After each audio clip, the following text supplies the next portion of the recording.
ओम नमः शिवाय शिवजी सदा सहाय। ओम नमः शिवाय गुरुजी सदा सहाय। ओम नमः शिवाय शिवजी सदा सहाय। ओम नमः शिवाय गुरुजी सदा सहाय। जय गुरुजी शुक्राना गुरुजी। जय शिव शिव शिव बम बम भोले महादेव। हर हर महादेव। महाशिव पुराण कथा आगे 130 से 17 के आगे हम पढ़ते हैं।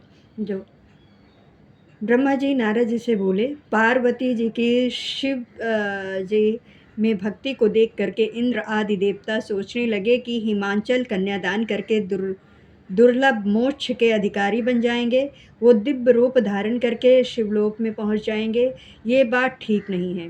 इतना सोचकर वे गुरु बृहस्पति की सेवा में गए और उन्हें पूरे समाचार से अवगत कराया।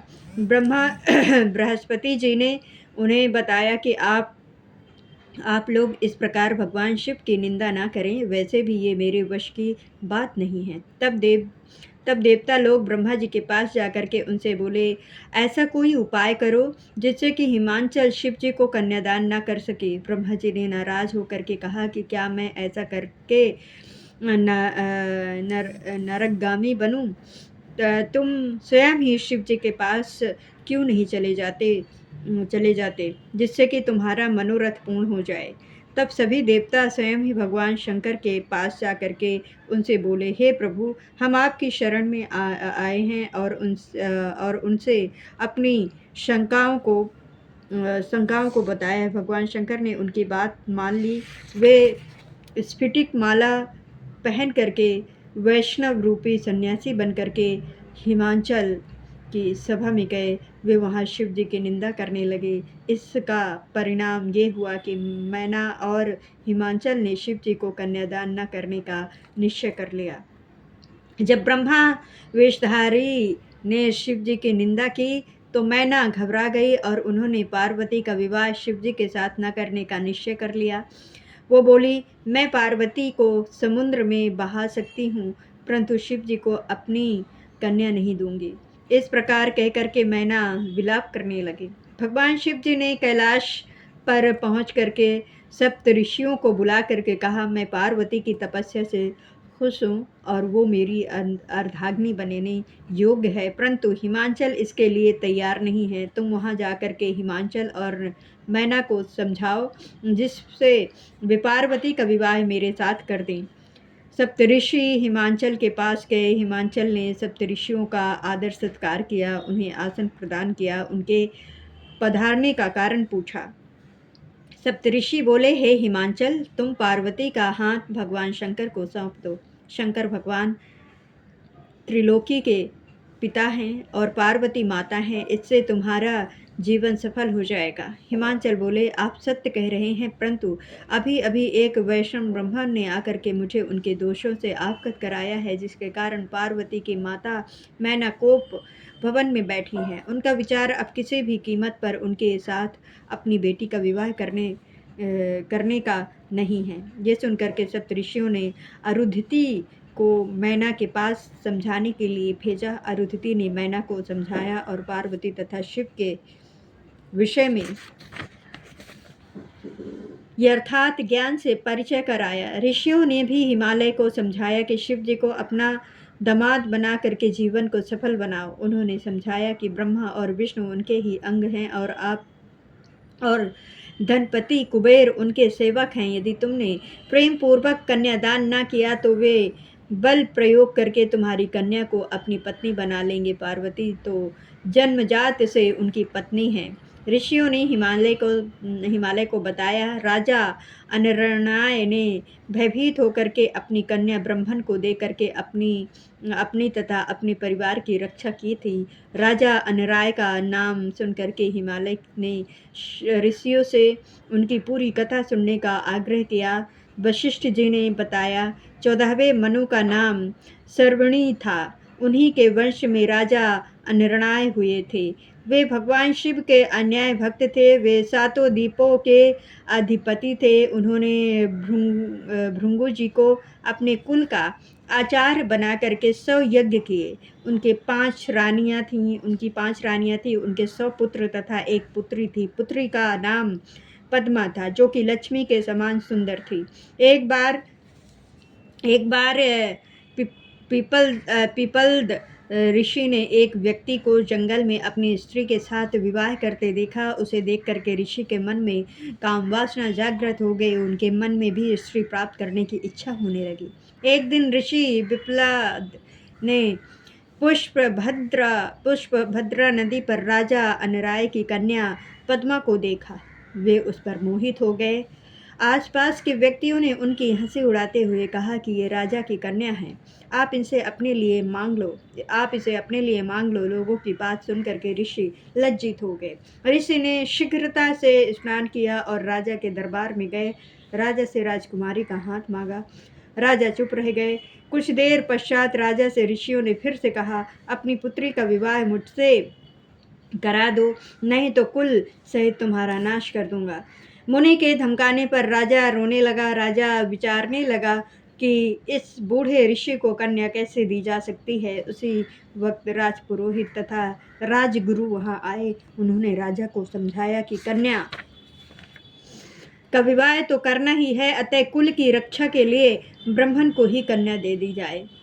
राजा ने राजगुरु के समझाने पर कन्या का हाथ ऋषि को पकड़ा दिया। पद्मा के साथ ऋषि पिपलाद विवाह करके अपने आश्रम पर चले गए। राजा भी राज्य को त्याग करके वन को चले गए। इस गम्मी रानी की मृत्यु हो गई। राजा का बड़ा बेटा कीर्तिमान राज्य करने लगा। हे हिमांचल, जिस तरह निराय ने मुनि को कन्या देकर के अपने कुल की रक्षा की थी, अतः तुम भी अपनी कन्या को शिव जी को देकर के सभी देवताओं को अपने अधीन कर लो। राजा हिमांचल पिपलद की कथा सुन करके आगे की कथा जानने की इच्छा करने लगे कि ऋषि पिपलद और पद्मा का जीवन किस प्रकार व्यतीत हुआ। वशिष्ठ जी ने बताया, पिपलद ऋषि अत्यंत वृद्ध थे। उनके मुंह के दांत टूट चुके थे। मुंह पर झुर्रियां आ पड़ी थी। कमर भी झुक गई थी। चलने में पाँव कांपने लगे थे। वृद्ध मुनि पिपलद पद्मा के साथ अपनी कुटिया पर जीवन व्यतीत करने लगे। एक दिन पद्मा स्वर्णदा नदी पर स्नान करने के लिए गई। वहां पर उसकी परीक्षा लेने हेतु धर्मराज एक सुंदर राजकुमार का रूप धारण करके आए।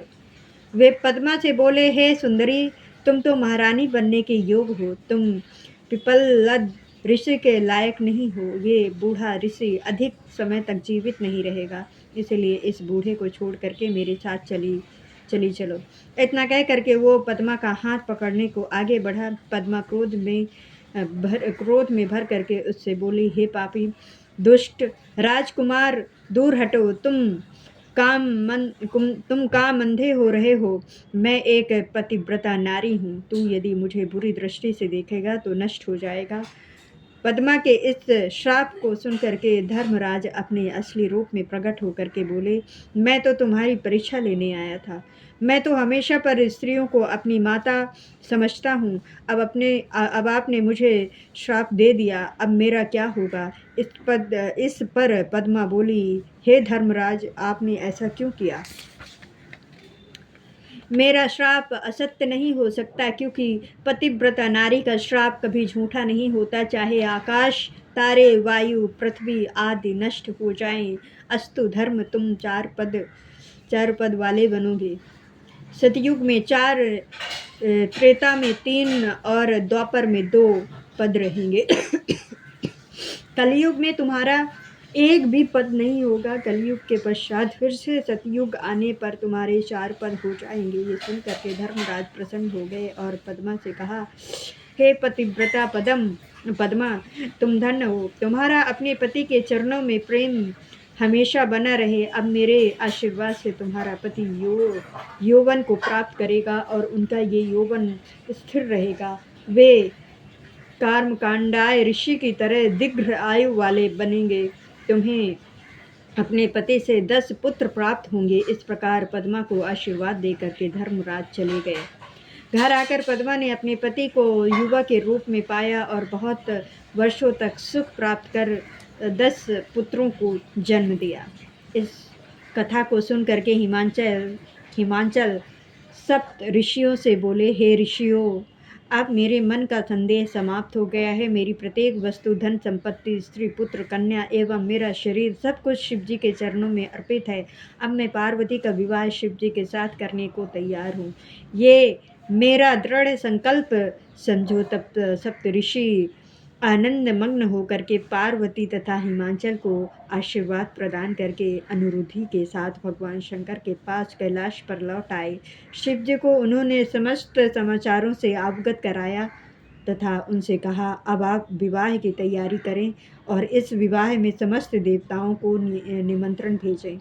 सप्तऋषियों के चले जाने के पश्चात हिमांचल ने गर्ग मुनि से लग्न पत्रिका लिखवा करके भगवान शंकर के यहाँ भिजवाई। भगवान शंकर ने लग्न पत्रिका बनाने वाले पुरोहित का उचित आदर सत्कार किया। इसके पश्चात हिमांचल ने विवाह की सामग्री एकत्र की और मदराचल, चित्रकूट, त्रिकूट, विंध्याचल, अस्तांचल, उदांचल, श्रीगिरी, वैकुंठ आदि पर्वत तथा गंगा आदि सभी नदियों हिमालय के यहाँ निमंत्रित होकर के उपस्थित हुए। हिमांचल ने उनका आदर सत्कार करके उन्हें उचित स्थानों पर ठहराया। इसके पश्चात हिमांचल ने विश्वकर्मा को बुला करके आंगुतिकों के ठहरने के लिए भवन बनवाए। विश्वकर्मा ने विवाह मंडप की अनोखी रचना की। विवाह मंडप 10,000 भोजन लंबा चौड़ा तथा जो 40,000 कोस तक फैला हुआ था। उस मंडप में विश्वकर्मा ने तरह तरह के स्थावर, जगम, पुष्प, स्त्री पुरुष, विष्णु, इंद्र, नदीश्वर, लक्ष्मी आदि की मूर्तियां बनवाई, जो कि रत्नों से जड़ित स्वर्ण से बनाई गई थी। यहाँ थल में जल की भ्रांति होती थी। उसे देख करके दर्शकों का मन प्रफुल्लित हो जाता था। कैलाश पर भगवान शंकर ने लग्न पत्रिका के अनुसार रीति रिवाज करके नारद जी को बुला करके कहा, हे नारद, तुम मेरी ओर से ब्रह्मा, विष्णु, सब देवताओं, मुनियों, सिद्धियों, ऋषियों और गंधर्वों आदि को विवाह का निमंत्रण स्वयं दे करके आओ और उनसे कहना कि वे सब अपने अपने वाहनों पर परिवार सहित विवाह उत्सव में शामिल हो। निमंत्रण पाने पर ब्रह्मा, विष्णु, देवता आदि सभी व्यक्ति अपनी वाहनों पर सवार होकर के कैलाश पहुंच गए। इसके बाद लोकचार रीति की गई तथा शिव जी का श्रृंगार किया गया। उनके तीसरे नेत्र मुकुट का कार्य किया, चंद्रमा का तिलक धारण किया, कंठ में पड़े सर्पों ने फनों को ऊंचा उठा करके कानों में कुंडल का कार्य किया, शरीर पर भस्म लगाई गई, बाघंबर और मृगचर्म को वस्त्रों की जगह धारण किया। इसके पश्चात विष्णु जी ने कहा, आप ग्रह सुना विधि से विवाह करें, जिससे आगे भी लोक में इस विधि का अनुसरण हो सके। शिव जी ने ऐसा ही किया। इसके पश्चात ब्राह्मणों ने स्वास्तविक वचन किया तथा मंगलिक कार्य करके शिव जी ने ब्रह्मा जी को नमस्कार किया और बारात को सजा करके प्रस्थान किया। महादेव जी ने अपने नंदीश्वर इत्यादि गणों को चलने की आज्ञा दी और कुछ के वहाँ रक्षा के लिए ठहराया गया। उस समय गणों के स्वामी असंख्य गणों को साथ लेकर के चले। कटाक्ष के साथ 10 करोड़ और विक्रांत के साथ 8 करोड़ तथा विभ्रश के साथ भी 8 करोड़ गण चले। विष्णु भगवान अपने वाहन गरुड़ पर चढ़ करके बारात के मध्य में चलने लगे। ब्रह्मा जी भी वेद पुराण आदि धारण करके सनक तथा प्रजापतियों के साथ चलने लगे। शिव जी के साथ चंडी देवी उनकी बहन बन करके सिर पर स्वर्ण का कलश लेकर के अपने परिवार के साथ चलने लगी। वो भी विलक्षण चरित्र करती हुई सब गणों को आगे करके चलने लगी। भगवान शंकर ने विष्णु जी की सलाह पर नारद जी को हिमालय के हिमांचल के पास भेजा। नारद जी ने हिमांचल के यहाँ पहुँच करके विश्वकर्मा द्वारा निर्मित मंडप को देखा। उसे देख करके नारद जी अपनी सुध बुध खो बैठे। वहाँ पर हिमांचल के पुत्र मैनक के साथ नारद जी बारात की अवगनी करने के लिए आए। नारद जी मंडप की विचित्रता और मायापूर्ण रचना का वर्णन करने लगे। इंद्र डरने लगे कि मैंने स्रष्टा के पुत्र को मार दिया था तथा पर्वतों के पंख काट दिए थे। इंद्र सोचने लगे कि मेरे ऊपर कोई बदले की भावना से प्रहार न कर दे। विष्णु जी ने इंद्र का डर दूर करते हुए कहा, शंकर जी के साथ होने से हमें हिमांचल की माया को कोई डर नहीं है। तब हिमांचल के पुत्रों को आगे करके सभी देवता भगवान शंकर के साथ हिमांचल के यहाँ पहुँचे। ओम नमः शिवाय। जय जय जय। बम बम भोले। शिवा शिवा शिवा।